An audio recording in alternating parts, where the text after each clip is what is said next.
Before we dive into this next powerful chapter, I want to say a huge thank you for the amazing support and feedback on Chapter 1. Discipline. If you watched it, shared it, liked it, your time and presence truly matter. You're part of something meaningful. If you haven't watched Chapter 1 yet, I highly encourage you to go check it out. It lays the foundation for everything we're about to explore next. As we grow together on this journey of self-development, please don't forget to subscribe to the channel, like this video, share it with someone who might need it, and drop a comment below. Your insights keep the conversation alive. Thank you again for being here. Now, let's step into Chapter 2, Humility, the virtue that fuels lifelong growth.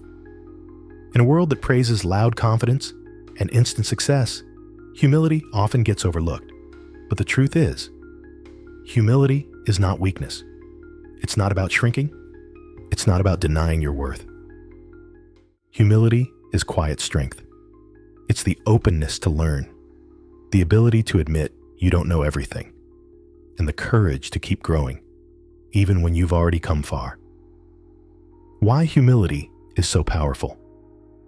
Humility allows us to receive feedback without defensiveness, let go of ego when making decisions, stay grounded in both success and failure, remain teachable no matter how much we know. It keeps us aligned with reality instead of pride. It allows relationships to deepen. It prevents arrogance from blinding our progress. And most importantly, it keeps the door to growth wide open. Backed by research, studies in leadership and psychology show that humble individuals are more adaptable, emotionally intelligent, and better team players. They're also more likely to succeed over the long term, not because they shout the loudest, but because they're willing to listen, improve, and evolve. Humility says, I'm proud of what I've done, but I know there's more to learn. This mindset invites mentorship, collaboration, and deeper trust from others. Real humility in action. True humility doesn't mean you pretend to be small. It means you recognize your strengths without being controlled by them. You stay confident, but not superior. Focused, but not self-centered. Strong, but still open to correction. In a noisy world, that's real power. One of the biggest myths about humility is this: if I'm humble, I'll seem weak or unsure. But that couldn't be further from the truth. Real humility doesn't destroy your confidence, it strengthens it. It's the quiet belief that I know who I am, and I don't need to prove it. Let's break it down. Humility is not thinking less of yourself. It's thinking about yourself less. It's being self-aware enough to recognize your strengths, your limits, your blind spots, and your potential. A humble person doesn't shrink. They stand tall while still making room for others to shine. Confidence comes from truth, not ego. True confidence isn't loud or arrogant. It's calm, rooted, and respectful. You don't have to shout to be heard. You don't have to dominate to lead. When you're humble, you listen more. You admit mistakes. You ask questions.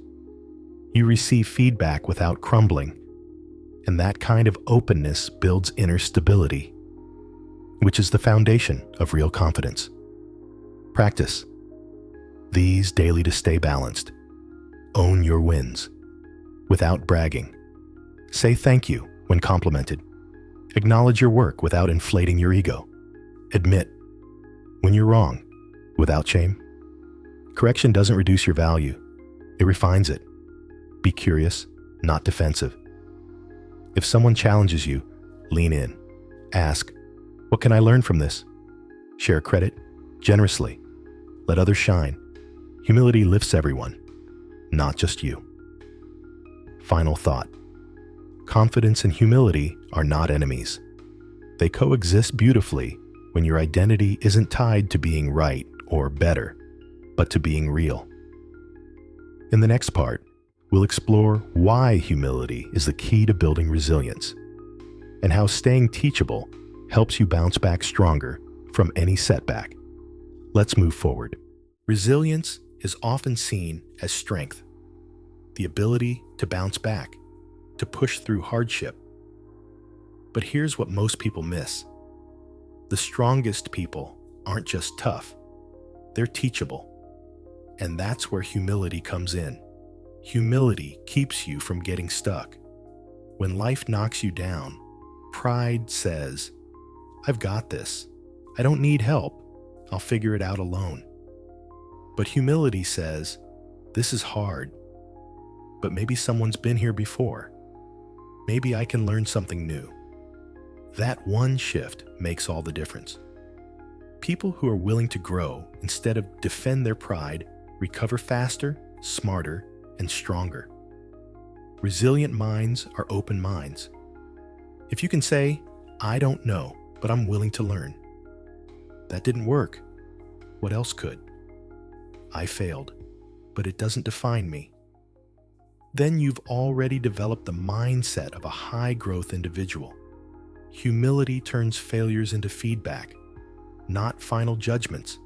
It helps you reflect instead of react, adjust instead of give up, stay grounded instead of spiraling. Growth comes from discomfort. The humble person welcomes discomfort, not because they enjoy pain, but because they respect what it produces. They don't tie their identity to being perfect. They tie it to being progressive, always moving forward, even if it's slow. This allows them to apologize when needed, take hard truths without bitterness, keep improving no matter how many times they fall. Final thought. Humility doesn't just make you kind, it makes you stronger than failure. It's the quiet skill of learning when others shut down, the ability to absorb, adapt, and keep showing up better. Next, we'll explore how humility transforms your relationships and why it's the secret to deeper connection and trust. Let's continue. Humility isn't just something you carry in your personal growth journey. It transforms how you connect with others. In fact, many relationships don't break because of lack of love or connection. They break because of pride, ego, and the inability to say two simple things. "I was wrong. I hear you." That's where humility quietly changes everything. Humility makes you a better listener. In conversations, most people are just waiting to respond, not to understand. But a humble person listens fully. They're not listening to defend, they're listening to learn. This builds safety, trust, and openness. It allows others to feel heard. And when people feel heard, they open up. Admitting you're wrong builds respect, not weakness. It's a myth that saying, "I messed up," makes you look weak. In truth, it shows maturity and courage. When you're able to admit fault, conflicts resolve faster. Walls come down. People trust you more. Humility invites grace. And grace strengthens every kind of relationship, romantic, social, or professional. Letting go of ego creates room for growth. Ego says, "I must win." Humility says, "Let's win together." That shift reduces unnecessary arguments, opens the door for collaboration, builds deeper emotional intimacy. Whether it's in a family, friendship, or team, humility allows growth to happen on both sides. You become easier to be around. Humble people aren't always right, but they're always real. They don't pretend to know everything. They don't need to be the center of attention. They focus on being present, helpful, and honest. And that makes them magnetic. Final thought. If you want better relationships, it's not just about how much you know or say. It's about how well you listen, how willing you are to grow, and how freely you let go of pride. In the next part, we'll explore how humility builds quiet confidence, the kind that doesn't need validation to feel valuable. Let's keep going. We live in a world obsessed with applause, likes, comments, praise, attention. But here's the paradox. The people who are truly confident aren't chasing validation. They're rooted, they're at peace, and most of the time, they're humble. Humility is the soil where quiet confidence grows. What is quiet confidence? It's the kind of confidence that doesn't need to prove anything. It doesn't shout. It doesn't flex. It doesn't seek approval. It simply is. A humble person says, "I know my worth," even if no one claps for me today. They trust their path. They don't need to broadcast their progress. They embody it. Humility disconnects you from ego-based living. When you're humble, you no longer need to impress people. You stop comparing your journey to others. You let go of the fear of being misunderstood. This doesn't make you invisible. It makes you stronger from within. Validation becomes a bonus, not your fuel. You work in silence. You let results speak. And most importantly, you stay consistent because it aligns with your values, not for external approval. Humility gives you room to grow, without shame. When your identity isn't tied to being the smartest or best, you allow yourself to make mistakes, ask for help, keep learning. That's quiet confidence, knowing you're enough and still choosing to grow. Real-life examples. Look at the most respected leaders, creators, or thinkers. The ones with longevity and deep impact. They're rarely the loudest. They're grounded, humble, steady. Because their value doesn't come from noise, it comes from depth. Final thought. Humility silences insecurity, not by hiding, but by anchoring your self-worth in truth. You don't need to convince others of your value when you already live like it. In the final part, we'll bring this chapter to a close by exploring how to practice humility daily and build it into your mindset for life. Let's finish strong. We've explored how humility fuels growth, strengthens confidence, builds resilience, and deepens relationships. Now the question is, how do you live it every single day? Because humility isn't something you turn on when it's convenient. It's a mindset, a posture, a way of being. And when you build it into your daily rhythm, it becomes part of your identity. Practice self-awareness every day. Start your mornings or end your evenings with a 2-minute self-check. What did I learn today? Where was I closed off or defensive? Where did I listen well? What do I still need to improve?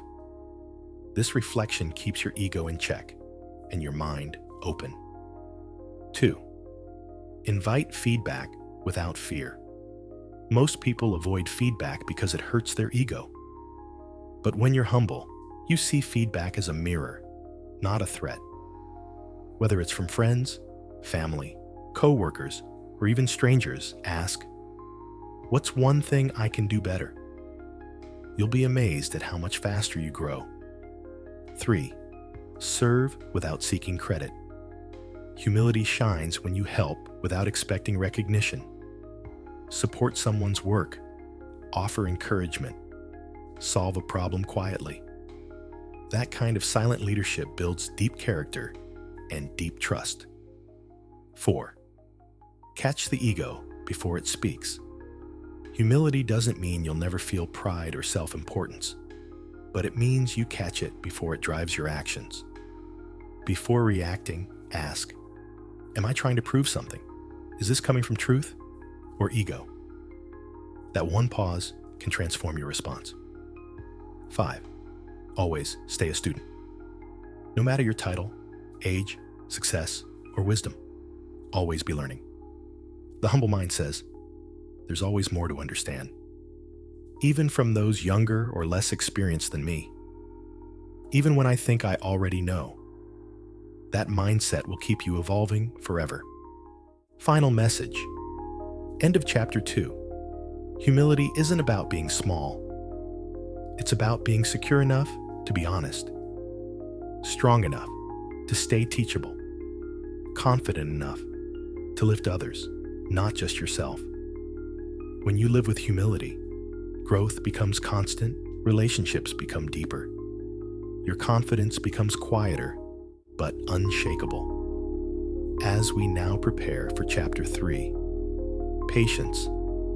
Remember, success isn't only about working fast. It's about trusting that what's worth building takes time. See you soon.